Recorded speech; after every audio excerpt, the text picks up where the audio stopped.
சாதிவாரி கணக்கெடுப்பு எடுக்கப்படணும். ஏன் இங்க இடஒதுக்கீடு கொடுக்கப்படுகிறது, ஆனா இந்த இடஒதுக்கீடு ஒருத்தருக்கு குறைவாகவும் இன்னொருத்தருக்கு அதிகமா இருக்கு. ஒரு வீட்டுல 5 பேர் இருக்கானா 5 பேர் சாப்பாடு அனுப்பணும், அவனுக்கு 50 பேர் சாப்பாடு அனுப்பிடக்கூடாது. ஒரு வீட்டுல 50 பேர் இருக்கானா அவனுக்கு 50 பேர் சாப்பாடு அனுப்பணும், 5 பேர் சாப்பாடு அனுப்பிடக்கூடாது. அப்போ என்னன்னா மட்டும்தான் சரியா தேவருக்கு எவ்வளவு, நாடாருக்கு எவ்வளவு, கோணாருக்கு எவ்வளவு, வன்னியருக்கு எவ்வளவு, இஸ்லாமியருக்கு எவ்வளவு, கிறிஸ்தவருக்கு எவ்வளவு, மீனவருக்கு எவ்வளவு, தேவேந்தருக்கு எவ்வளவு அப்படின்னு தெரிய வரும். அந்த அடிப்படையில் எண்ணி கொடு, எடுத்து கொடுக்காத, அள்ளி கொடுக்காத, அளந்து கொடு அப்படின்னு தான் சாதிவாரி கணக்கெடுப்ப தமிழ் தேசியவாதிகள், தமிழ் தேசிய கட்சிகள், நாம் தமிழ் கட்சி கேட்கறாங்க. ஆனா அந்த அடிப்படை புரிதல் இல்லாம நாம தான் சாதிவாரி கணக்கெடுப்பு கேட்கிறோமே, நம்ம கிட்ட கொள்கை இல்லைங்கிற கொள்கைங்கிற அது இல்ல.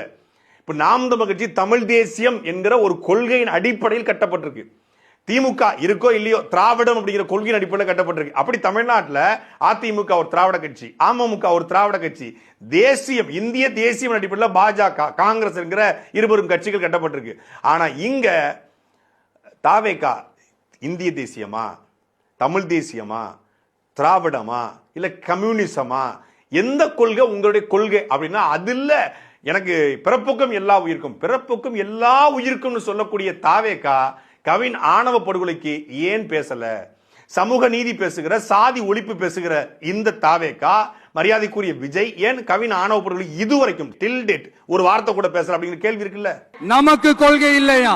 பிறப்புக்கும் எல்லா உயிருக்கும்னு ஒரு அடிப்படை கோட்பாட்டை நம்ம கட்சியினுடைய ஒரு முக்கிய கோட்பாட்டை அறிவிச்ச நமக்கு கொள்கை இல்லையா? சாதிவாரி கணக்கெடுப்பு நடத்தணும்னு ரொம்ப ஸ்ட்ராங்கா சொன்ன நமக்கு கொள்கை இல்லையா?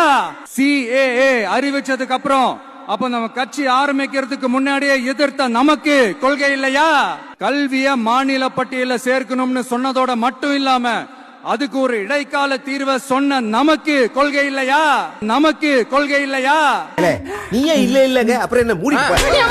நான் கூட தாவேக்காவோட தொண்டர்களுக்கு தான் கொள்கை என்னன்னு கேட்டா கொள்கைனா என்னன்னு கேட்பான் அப்படின்னு நினைச்சுக்கிட்டு இருந்தேன். ஆனா விஜயே கொள்கை என்னன்னு கேட்டா கொள்கைன்னா என்ன அப்படின்னு கேட்கக்கூடிய கேரக்டர் தான் போல இருக்கு. அதனால தான் கொள்கைன்னா என்னன்னு கேட்கறாங்க, இதெல்லாம் கொள்கை இல்லையா அப்படிங்கிறாப்புல.